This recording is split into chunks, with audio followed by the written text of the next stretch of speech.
श्री शिवाय नमस्तुभ्यं। कर्पूरगौरं करुणावतारं संसारसारं भुजगेन्द्रहारं सदा वसन्ते हृदयारविन्दे भवं भवानी सहितं नमामि।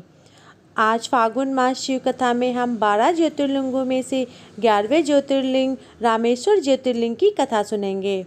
पौराणिक मान्यता के अनुसार जब भगवान श्री रामचंद्र जी लंका पर चढ़ाई करने के लिए जा रहे थे, तब उसी स्थान पर उन्होंने समुद्र की बालू से शिवलिंग बनाकर उसकी पूजा अर्चना किया।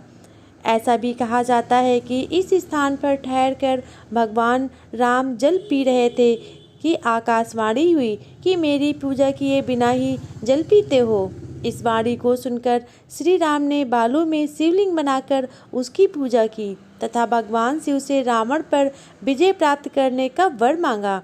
तभी भोलेनाथ ने प्रसन्नता के साथ यह वर भगवान राम को दिया। भगवान शिव ने लोक कल्याणार्थ ज्योतिर्लिंग के रूप में वहां निवास करने ते सबकी प्रार्थना भी स्वीकार कर ली। तभी से यह ज्योतिर्लिंग वहां पर विराजमान है। इस ज्योतिर्लिंग के विषय में एक दूसरी कहानी इस प्रकार है। जब भगवान श्री राम रावण का वध करके लौट रहे थे, तब उन्होंने अपना पहला पड़ाव समुद्र के उस पार गंधमादन पर्वत पर डाला था।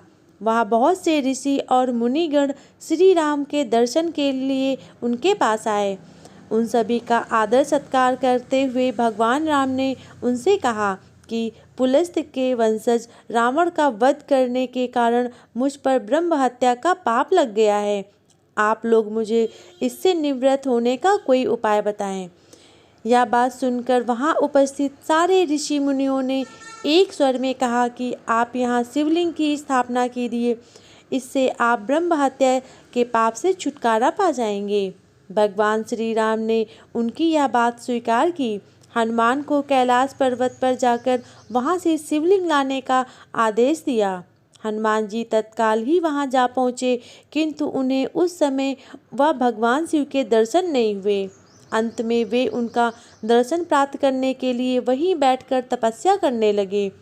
कुछ काल पश्चात शिव जी के दर्शन प्राप्त कर हनुमान जी शिवलिंग लेकर लौटे, किंतु तब तक शुभ मुहूर्त बीत जाने की आशंका से वहां सीता जी द्वारा लिंग की स्थापना का कार्य कराया जा चुका था। हनुमान जी को यह सब देखकर बहुत दुख हुआ। उन्होंने अपनी व्यथा भगवान श्री राम से कह सुनाई। भगवान ने पहले ही लिंग स्थापित किए जाने के कारण हनुमान जी को बताते हुए कहा कि यदि तुम चाहो तो इस लिंग को यहाँ से उखाड़कर हटा दो। हनुमान जी अत्यंत प्रसन्न होकर उस लिंग को उखाड़ने लगे, किंतु बहुत प्रयत्न करने पर भी वह टस से मस नहीं हुआ। अंत में उन्होंने उस शिवलिंग को उस पूंछ में लपेटकर उखाड़ने का प्रयास किया, फिर भी वह ज्यों का त्यों ही अडिग बना रहा। उल्टे हनुमान जी ही धक्का खाकर एक कोस दूर मूर्छित होकर गिर पड़े। उनके शरीर से रक्त बहने लगा।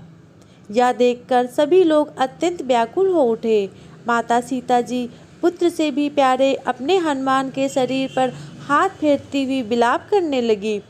मूर्छा दूर होने पर हनुमान जी ने भगवान श्री राम के परम ब्रह्मा के रूप के सामने देखकर भगवान ने उन्हें शंकर की महिमा बताकर उनका बोध किया।